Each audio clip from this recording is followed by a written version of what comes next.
carried the last banner of Earth and became the beacon of resistance. Jinho pressed his hand against the cold window of the transport ship. Below, Earth was dying. Orange flames spread across entire continents. Cities that once held billions now looked like scattered embers in the darkness. The Galactic warships moved through the atmosphere like giant predators, firing blue beams that turned mountains into glass. He could not look away. His home was burning, and he could do nothing but watch. "We need to jump in 5 minutes," a voice said behind him. It was Hana, the astrophysicist who had calculated their escape route. Her face was pale, and dark circles shadowed her eyes. She had not slept in 3 days. "The Galactic will detect us soon." Jinho nodded but did not move from the window. Around him in the cramped transport, 200 people sat in silence. Some cried quietly. Others stared at nothing, their minds broken by what they had seen. These were the lucky ones. They had made it onto the ships before the final assault. 40,000 humans had escaped. 7 billion had not. The numbers felt impossible. Jinho was a combat engineer. He had spent 3 years building defenses, creating traps, trying to slow the Galactic advance. Nothing had worked. The aliens were too strong, too many. Their technology was centuries ahead of humanity's. When they wanted a planet, they took it. Earth had been just another conquest. Except Earth had fought back harder than anyone expected. "They said we would fall in weeks," Quan said from across the cabin. The Marine sergeant was cleaning his rifle, even though ammunition was now precious. "We gave him 3 years of hell." 3 years. Jinho remembered every day of it. The battles in the cities. The guerrilla warfare in the mountains. The desperate last stands at the orbital platforms. Humanity had made the Galactic bleed for every kilometer. Reports said the aliens had lost more soldiers, taking Earth than they had in the previous 20 conquests combined. But it had not been enough. Approaching jump coordinates. The pilot announced over the intercom. "Hold on to something." The ship lurched as the engines powered up. Through the window, Jinho saw dozens of other transports doing the same. This was all that remained of humanity's fleet. Cargo haulers, mining vessels, and a handful of damaged military ships. They had grabbed whatever could fly and ran. "Wait," Jinho said suddenly. He unbuckled his harness and moved toward the exit. "Where are you going?" Hannah grabbed his arm. "We jump in 3 minutes. I need to get something. I will be fast." He pushed through the corridor, ignoring the confused shouts behind him. His magnetic boots clanked against the metal floor as he ran toward the cargo bay. His unit had loaded their equipment here during the evacuation. Most of it was useless now, weapons without ammunition, tools without power. But there was one thing that mattered: the flag. He found it crumpled in a supply crate. The flag of Earth, pulled from the rubble of the United Defense Force headquarters as it collapsed. The fabric was torn and stained with ash, but the blue and green circle of Earth was still visible against the white background. Above it, the stars that represented humanity's. Brief reach into space. Jinho grabbed the flag and ran back to the passenger cabin just as the jump countdown reached 10 seconds. He strapped himself in next to a young medic named Yunji. She was holding the hand of an injured child, whispering reassurances that everything would be okay. Jinho knew she was lying. Nothing was okay. Nothing would ever be okay again. The jump drive engaged. Reality twisted. For a moment, Jinho felt like he was being pulled apart and reassembled. Then the sensation passed, and they were somewhere else. Through the window, Earth was gone. In its place was the endless black of deep space. "Jump successful," the pilot said. "We are in the outer rim. Galactic sensors should not reach this far." The transport drifted toward a massive structure floating in the void. It was an old mining station, abandoned decades ago when the resources ran out. Now it would be their refuge, their hiding place. Over the next few hours, the refugee fleet docked at the station. Jinho helped organize the survivors, finding spaces for families, setting up emergency medical areas, rationing the limited food and water. Everyone moved like ghosts, their minds still trapped in the memories of Earth's final. Hours dot as night cycle began an artificial designation since they were now in permanent darkness. Jinho stood in what had once been the station's main cargo bay. Hundreds of people had gathered here, seeking something to hold on to, some meaning in their survival. Quan approached him, carrying a metal pole. I found this in the maintenance section. It will work. Jinho understood. He took the flag from his pack and attached it to the pole. The fabric was dirty and damaged, but when he raised it above the crowd, it caught the station's dim lights. The murmuring stopped. Everyone looked up at the banner. Earth is gone, Jinho said, his voice rough with emotion. Our home is ash. Our families are dead. The Velic thought they could erase us. He raised the flag higher. But we are still here. While one human lives, Earth lives. While this banner flies, we have not surrendered. A child started crying. Then another. Soon, the entire crowd was weeping, the grief they had suppressed finally breaking free. But as Jinho stood there holding the tattered flag, he saw something else in their eyes. Anger, determination, the same fire that had made the Velic fight for 3 years to take Earth. Humanity had lost their world. But the Velic had created something far more dangerous. They had created survivors with nothing left to lose. In the back of the crowd, Hannah wiped her eyes and began calculating. Quan checked his rifle. Yunji comforted the children while her mind raced with plans. The flag of Earth flew in the darkness, and beneath it, humanity began to plan their next move. He carried the last banner of Earth and became the beacon of resistance. The station smelled like rust and recycled air.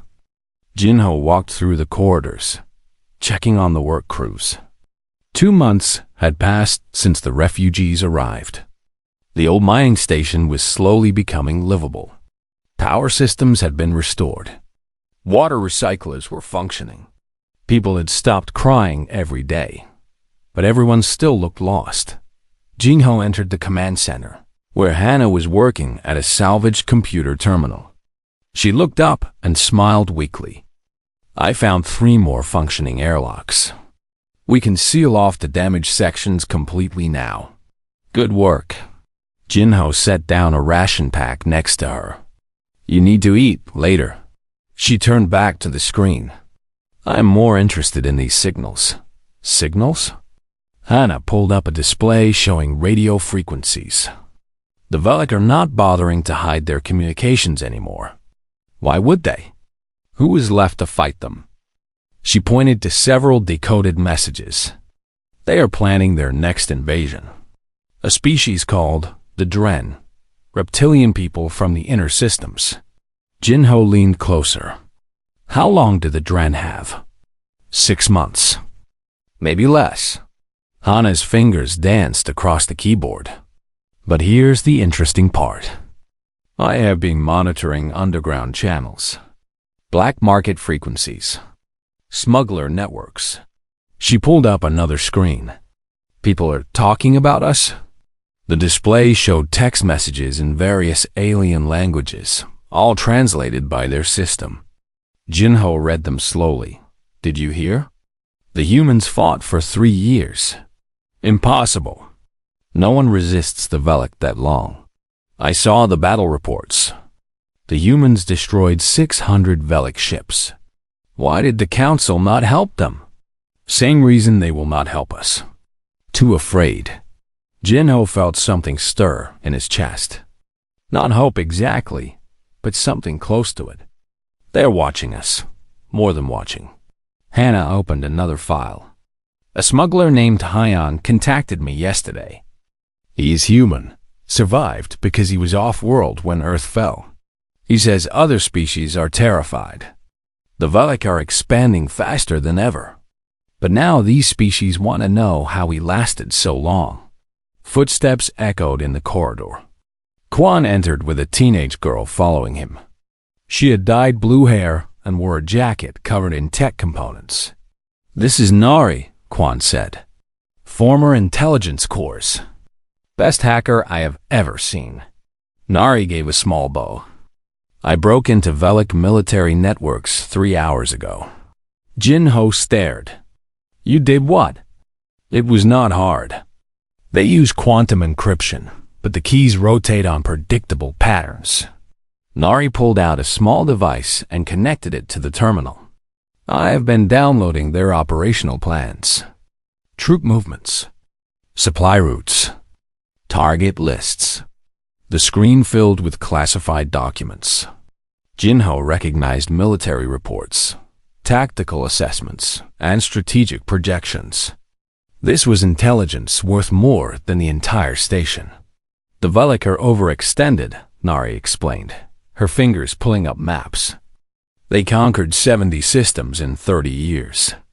But they rule through fear, not loyalty. Their garrisons are spread thin.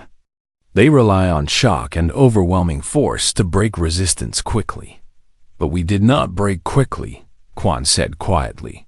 "Exactly." Nari highlighted several sections of the reports. Their analysts wrote about the human problem.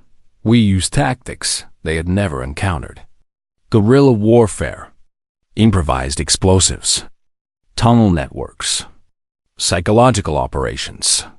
We turned our cities into death traps. She looked at Jinho. "You made them afraid."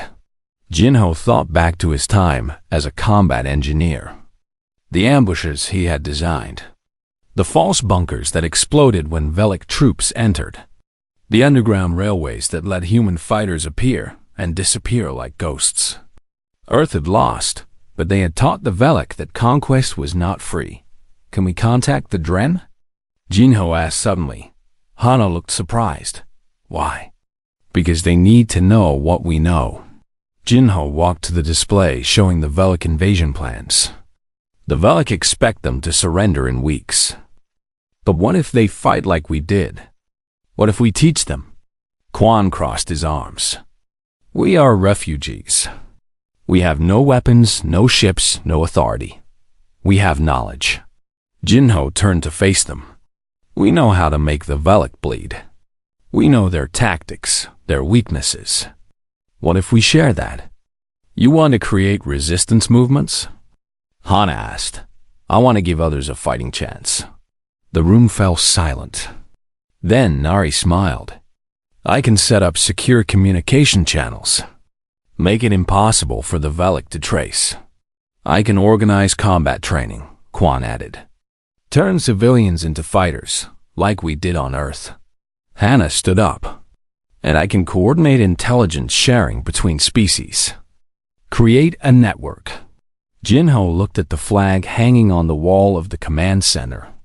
The tattered banner of Earth, still flying despite everything. An idea formed in his mind, crazy and desperate and possibly brilliant. "We do not just teach them," he said slowly. "We join them. We send teams to different worlds. Human advisors helping coordinate resistance. We share everything: tactics, technology, intelligence. The Velek will hunt us," Quan warned.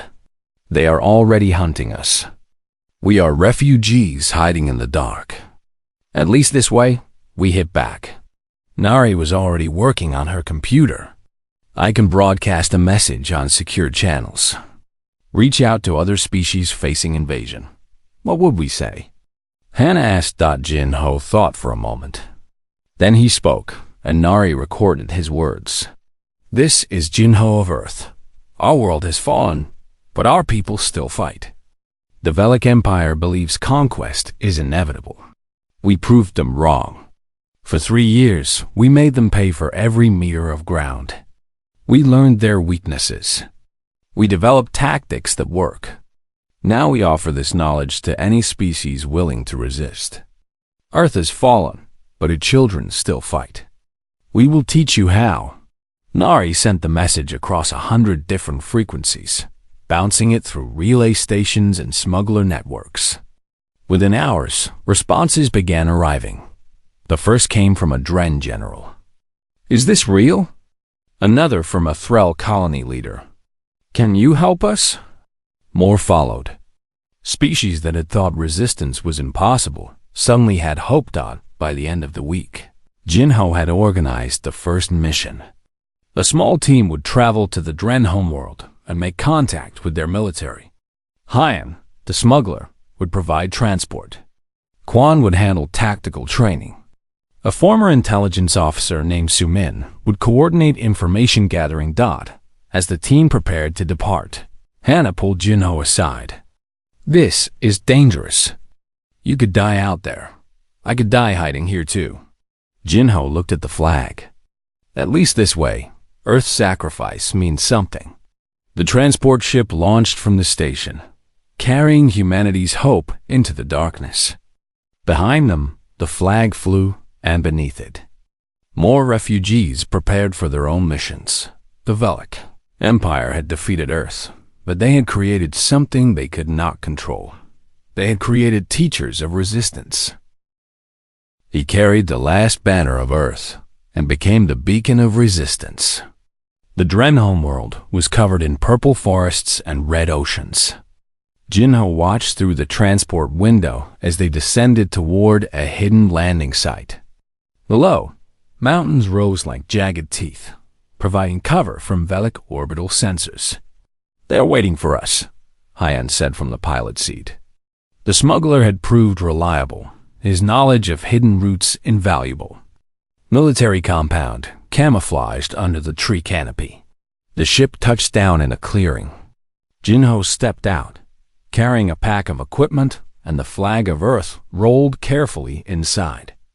The air smelled like sulfur and growing things. Within seconds, 20 Dren soldiers emerged from the forest, their scales glinting in the purple light. They were tall, nearly 2 meters, with powerful builds and eyes that could see heat signatures. Their leader stepped forward, a general named Dask. His translator device crackled. "You are the humans who fought the Velic for 3 years?" "Yes," Jinho replied. Dask studied him for a long moment. "You look weak, small, no armor plates, no natural weapons. How did you survive?" Quan, standing beside Jinho, smiled grimly. "We made up for it with spite." Over the next week, Jinho's team worked with the Dren military. They started by sharing intelligence. Nari had hacked Velic communication networks, and she taught Dren technicians how to do the same. Soon they were intercepting enemy orders before attacks happened. Then came tactical training. Quan gathered Dren officers in a makeshift classroom, really just a cave with portable lights. The Velic rely on superior firepower, Quan explained, showing holographic displays of battles. They expect you to meet them head-on where their technology wins. Do not do that. Instead, make them fight on your terms. He showed them Earth's tactics. Ambush from underground tunnels. Improvised explosives hidden in rubble. False targets that drew enemy fire while real positions remained hidden. Supply line raids that starved Velic garrisons. Psychological warfare that made alien soldiers fear every shadow. The Dren were natural hunters, and they understood immediately. Within days, they were planning operations that made the Velic commanders nervous. Meanwhile, Jinho met with civilian leaders. He taught them how to organize resistance networks, how to hide resources, how to evacuate populations before bombings, how to keep hope alive when everything seemed lost. "Why do you help us?" One Dren elder asked. "Your world is gone. You owe us nothing." Jinho unrolled the flag of Earth and hung it on the wall of the meeting chamber. "Because someone should have helped us. The Galactic Council watched Earth burn and did nothing. I will not let that happen to others." The elder touched the flag's fabric gently. This is your symbol? It was. Now it represents something bigger. Resistance, hope, the refusal to surrender. 3 weeks later, the Velik launched their invasion of the Dren homeworld. Their fleet arrived expecting quick victory. Instead, they found a nightmare.velik dropships landed in what scanners showed as empty fields. The fields exploded, mines tearing through hulls.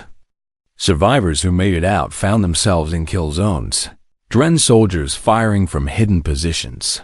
Velik commanders sent in their heavy armor. The tanks rolled through cities, expecting to crush defenders. Instead, they entered narrow streets where improvised explosives waited in every building. The streets became graveyards of burning metal. The Velik tried to establish supply depots. Dren raiders, trained by Quan's methods, hit them in the night. Supplies burned. Soldiers disappeared. Fear spread through the alien ranks. Back on the mining station, Hana coordinated information from multiple resistance cells. Teams had deployed to 6 other worlds now. Each one reported similar successes. On the Thrall colonies, insectoid warriors used human tunnel tactics to create networks beneath Velik bases. They would strike and vanish, leaving the aliens paranoid and exhausted. On Mira Station, civilian populations learned to hide in plain sight, creating elaborate deception networks that fed false intelligence to Velik officers. Sumin, the intelligence coordinator, sat in the command center tracking everything. "We are winning," she reported to the gathered leaders. "Not militarily. We cannot beat them in straight fights. But we are changing the calculation." The Velik thought conquest would be easy. Now every planet cost them months and thousands of soldiers. Yunji, the medic, had established underground medical networks on 4 worlds. These doubled as intelligence cells, with doctors gathering information while treating resistance fighters. She trained alien medics in human emergency techniques, saving countless lives. But success brought attention. Velik High Command issued a decree. Humanity was declared a galactic threat. Any human found off Earth would be executed. Any species helping humans would face collective punishment. The threats did not work. Instead, something unexpected happened. Alien species began adopting human symbols. On the Dren homeworld, soldiers painted Earth's flag on their armor. Thrall fighters wore patches showing the blue and green planet. Resistance cells across 12 systems flew banners, inspired by humanities. Jinho saw it during a visit to a Thrall command post. Their leader, a soldier named Vrix, showed him their new flag. It combined Thrall symbols with Earth's design. "Why?" Jinho asked. Vrix clicked his mandibles. "Because Earth proved something. The Velik are not unstoppable. If humans could fight for 3 years with primitive weapons, then we can fight too. Your banner reminds us." 6 months after the first mission, representatives from 15 species requested human advisors. The mining station had transformed into a coordination center. Messages flowed constantly. Intelligence shared between worlds. Tactics refined through shared experience. Supply networks connecting resistance movements. The Velik Empire suddenly faced something they had never encountered. Not one resistance movement, but dozens, all learning from each other. Jinho stood in the command center, watching reports come in. Hana worked beside him, her fingers flying across keyboards. Hyan had brought in 3 more smugglers willing to transport human teams. Nari had created an unhackable communication network. "We're making a difference," Hana said quietly. Jinho nodded, but his expression was troubled. "The Velik will not ignore this forever. They will come for us. Let them come." Quan entered, carrying his rifle. "We know how to fight now. And we are not alone anymore." He was right. The scattered refugees of Earth had found purpose. They had become teachers, coordinators, and symbols. The flag that Jinho had rescued from the rubble now flew on dozens of worlds. Humanity had lost their planet, but they had sparked something that burned brighter than any sun.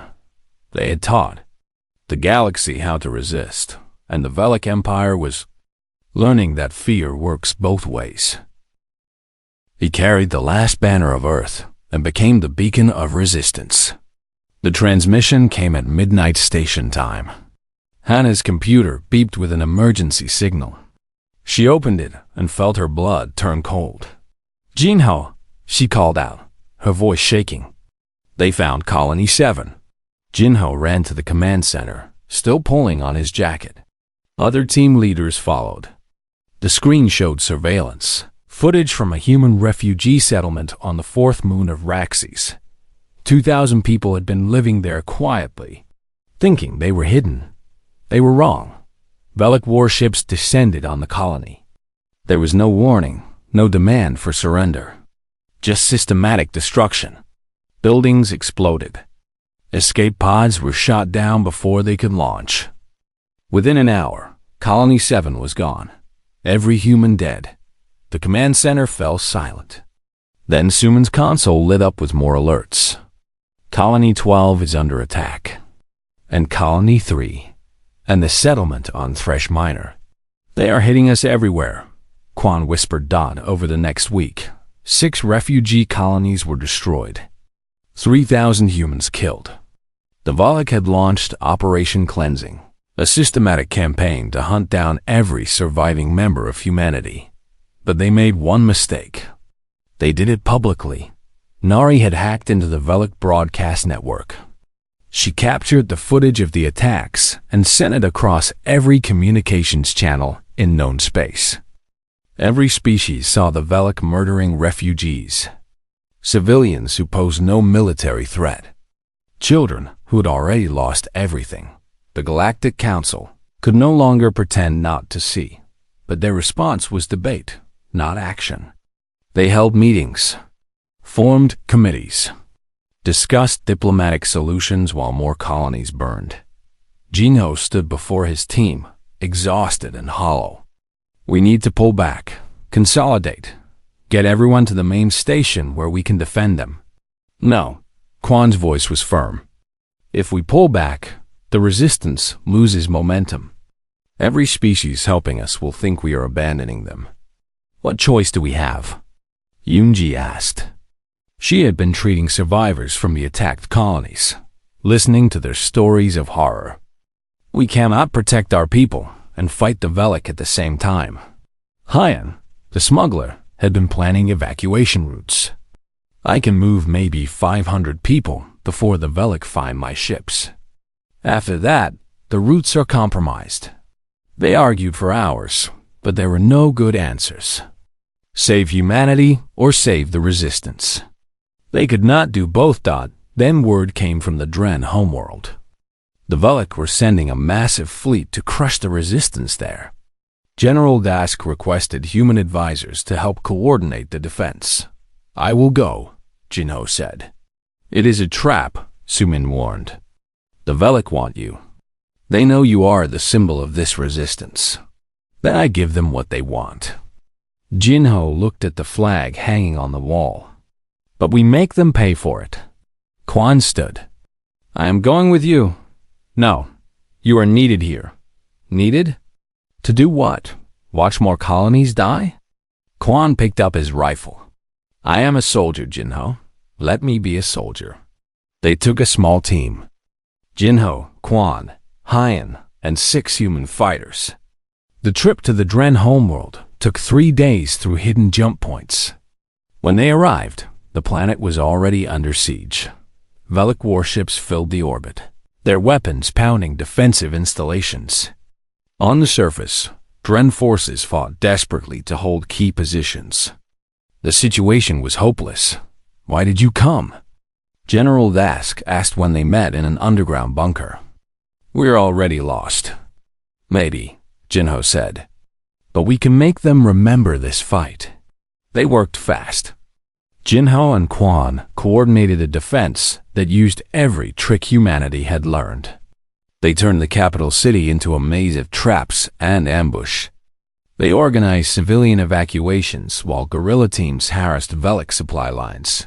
For 2 weeks, they held. The Velik threw division after division into the meat grinder. Their casualties mounted. But so did the defenders. Then the Velik changed tactics. They started bombing from orbit, destroying entire districts to root out resistance fighters. The city burned. Quan found Jinho in a collapsed building, directing evacuation of wounded soldiers. "We need to pull back to the mountain fortress. This position is lost. 5 more minutes. We have wounded who cannot move yet. We do not have 5 minutes." The building shook as another orbital strike hit nearby. Dust rained down. Quan looked at Jinho, and something passed between them. Understanding. Acceptance. "Get them out," Quan said quietly. "I will hold here." "Quan, no. Someone has to slow them down. And I am the best soldier here." Quan smiled, that same grim expression he had worn since Earth fell. "Besides, I owe the Velik, for Earth, for my unit, for everything." Jinho wanted to argue, to order him to retreat. But he knew that book. He had seen it on countless human faces during Earth's last days. The look of someone who had decided their death would have meaning. "Make it count," Jinho said, gripping Quan's shoulder. "Always do." Jinho evacuated the wounded to the transport ships. Behind him, Quan set up his position in the ruins. One human soldier with a rifle, facing an entire Velik battalion. The battle lasted 40 minutes. Quan's final transmission was him singing an old Earth song, his voice carrying over the combat frequency until it suddenly cut off. But those 40 minutes let 3,000 Dren civilians escape. Back at the mining station, Hannah received word of Quan's death. She sat down heavily, tears streaming down her face. Around her, the command center fell silent. Everyone had known Quan. Everyone had learned from him. But there was no time to mourn. More alerts came in. Velik fleets were moving toward other resistant strongholds.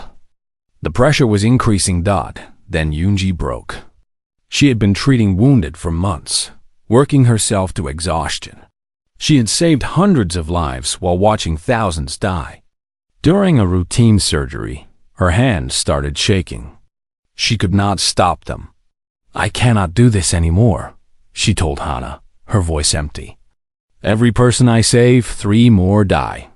What is the point?" Hana had no answer. The resistance was winning small victories while losing the larger war. The cost was becoming unbearable, but then Nari did something brilliant.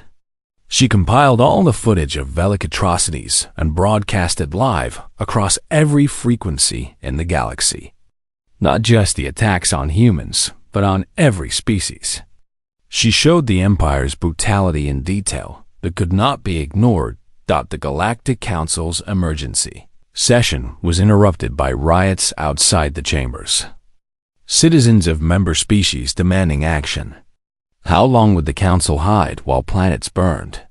Finally, the vote came. The Council would intervene. Their combined fleet would move against the Velik, but it would take weeks to mobilize. Jinho received the news while trapped on a mining moon with his team. Velik forces had surrounded them.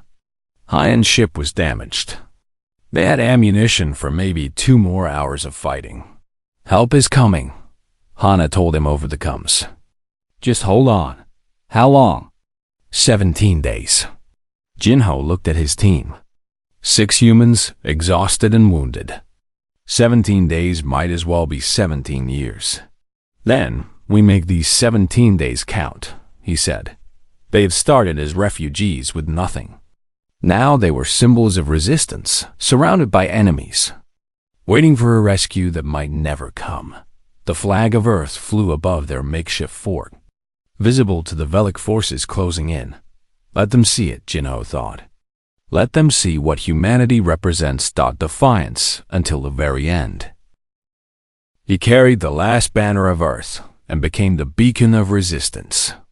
The mighty moon had no atmosphere, just bare rock and endless dust. Jinho watched through his helmet visor as Velic troops advanced across the crater field. Hundreds of them, moving in precise formations. His team had maybe 40 soldiers, a mix of humans and alien volunteers who had fought their way here to help. They will be in range in 3 minutes, Hyan reported from the damaged ship. He was trying to repair the engines, but it was hopeless. The ship would never fly again. Jinho checked his rifle. 13 rounds left. He looked at the flag planted in the lunar dust beside their fortification. The fabric hung motionless in the vacuum, but it still stood. "This is a good place to make our stand," one of the Dren fighters said.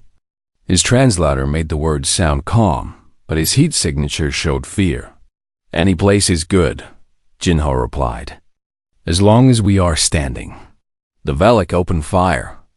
Energy beams turned dust into glass. Jinho's team returned fire from behind makeshift barriers. The battle was brief and brutal. Within minutes, half his soldiers were down. Then something unexpected happened. New signatures appeared on the scanners. Ships dropping out of hyperspace. Dozens of them. "Identify those vessels," Jinho ordered. Hyan checked the readings and laughed in disbelief. "They are resistance ships. From 12 different systems. Dren, Threll, Myra, all of them. They heard about our situation. The fleet opened fire on the Velic forces. Not a council rescue. Not a military intervention. This was something else entirely. Species that had learned from humanity, now coming to save them." The Velic troops scattered as orbital strikes destroyed their formations. Within an hour, the siege was broken. Transport ships landed to evacuate Jinho's team. A Dren captain greeted them aboard his vessel. "You taught us to resist. Now we return the favor." But the celebration was short-lived. Back at the main mining station, Suman received intelligence that made everyone's blood freeze. "The Velic are sending their entire Grand Fleet to Thresh Station," she announced. 300 warships. They are done with small operations. They want to destroy our headquarters and end the resistance permanently. The room fell silent. Thresh Station was home to 15,000 refugees now. The coordination center for resistance movements across 20 systems. If it fell, everything fell with it. "We evacuate," Hana said immediately. "Get everyone to safe locations." "No." Jinho's voice cut through the discussion. "If we run, the resistance loses its symbol. Every species fighting the Velic will think we abandoned them. We cannot win against the Grand Fleet," Hyan argued. "This is suicide." "Maybe, but we can make them pay. And we can buy time for the Council fleet to arrive." Jinho looked around at his team. "The Velic want to break us publicly.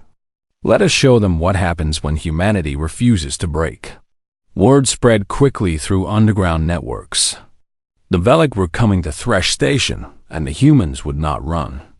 Resistance cells across the galaxy debated. Some said it was foolish. Others saw it differently. General Dask was the first to respond. "The Dren fleet will stand with you." Then the Thrall sent word. "We are coming." More messages followed. Species that had learned human tactics, that had adopted human symbols, that had found hope in humanity's defiance. They converged on Thresh Station.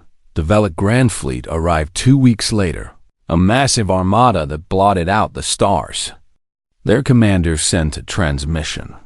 "Surrender the station. Surrender all humans. Do this, and the rest will be spared." Jinho stood in the command center, surrounded by his team. Hana held his hand. Hyan checked his weapons. Yunji prepared medical stations for the wounded that would surely come. Nari had wired the entire station with explosives as a last resort. Sumin broadcast Jinho's response to the Velic commander. "This is Jinho of Earth. You destroyed our world. You hunted our people. You thought you could erase us." He paused. "You were wrong. Humanity still stands, and we taught others to stand with us. You want Thresh Station? Come and take it." The battle began. The Velic fleet advanced, confident in their superiority. Then they encountered the defenses. Hannah had spent months working with alien engineers, combining human ingenuity with advanced technology. Improvised mines drifted in space, looking like debris but packed with explosives. Velic ships hit them and died. Hidden weapons platforms opened fire from asteroids. The Grand Fleet's perfect formations broke apart, but the Velic kept coming. They had numbers. They had power. One by one, the defensive stations fell. Then Nari activated her masterpiece. For months, she had been hacking Velic systems, planting viruses that waited for her signal. Now she triggered them all at once. Across the enemy fleet, shields flickered and died. Navigation systems gave false readings. Communications jammed. The Velic Grand Fleet suddenly faced their own weapons turning against them, their own systems betraying them. In the confusion, the combined resistance fleet struck. Dren, Threll, Mira, and a dozen other species, fighting as one unified force. They used human tactics. Hit and run, ambush, targeting weak points. The battle raged for 3 days. The station shook constantly from impacts. Yunji worked without rest, treating the wounded. Hyan led boarding parties that fought the Velic hand-to-hand. Hana coordinated the defense while Jinho held the flag in the main command center, visible to everyone through broadcasts. The symbol mattered. When the defenders faltered, they looked at the flag and remembered why they fought. On the third day, the Velic commander made a desperate play. He sent his flagship directly at the station, intending to ram it and destroy everything. Jinho saw it coming. "Evacuate the civilians. Get them to the transports. What about you?" Hannah grabbed his arm. "Someone needs to buy time for the evacuation. Then we stay together." She kissed him. Earth's last stand. We should be here for it. But fate had other plans. The Council fleet arrived. Not in weeks, but now. Hundreds of warships dropping into real space. The combined might of the galactic government finally taking action. The Velic flagship tried to change course, but it was too late. Council ships opened fire, tearing the massive vessel apart. The Grand Fleet, already damaged and confused, broke and ran. For the first time in 30 years, the Velic Empire retreated. The command center erupted in cheers. People wept, laughed, embraced.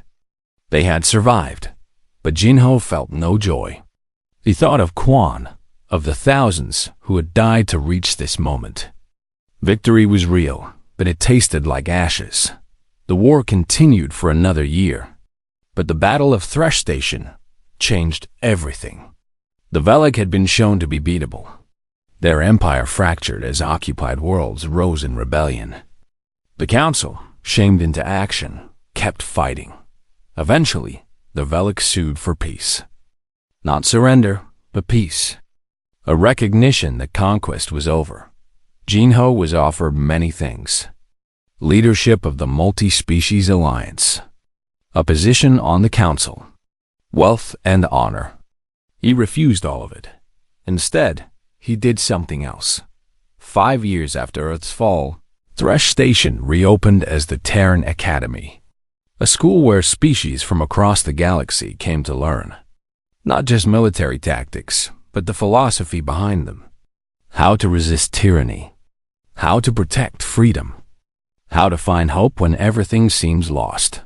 Jinho walked through the halls, now filled with students from 100 different worlds. The flag of Earth hung in the main atrium, preserved behind protective glass. But it was not alone. Beside it flew the banners of every species that had fought at Thresh Station. Hana taught astrophysics, showing students how to find hidden routes and safe havens. Hyan ran the logistics program, training the next generation of smugglers and scouts. Yunji headed the medical school. Nari taught information warfare. One morning, a young Dren cadet approached Jinho. "Sir, I have a question. Did you ever think that one human with a flag could change the galaxy?" Jinho smiled. He was older now, gray in his hair and lines on his face. But his eyes still held that same fire that had burned when Earth fell. "It was never about one human," he said. "It was never even about the flag. It was about what the flag represented. Refusal to accept defeat. Determination to stand when it would be easier to kneel. The belief that one person can make a difference." He looked at the students passing by. Humans, Dren, Thrall, and so many others. All learning together. All preparing to defend freedom. "Earth is gone," Jinho continued. "But Earth's spirit lives in every person who chooses to resist tyranny. The Velic thought they could erase us. Instead, we became a beacon. And that light will never go out." The cadet saluted and moved on. Jinho stood alone for a moment, looking at the flag. Somewhere in the universe, the remnants of Earth drifted in space. Dead, cold, forgotten by most. But here, in this station, on dozens of liberated worlds, in the hearts of countless beings who had learned what resistance meant, Earth lived on. Humanity had lost their world, but they had given the galaxy something more valuable. They had given them hope. And hope, once lit, could never be extinguished.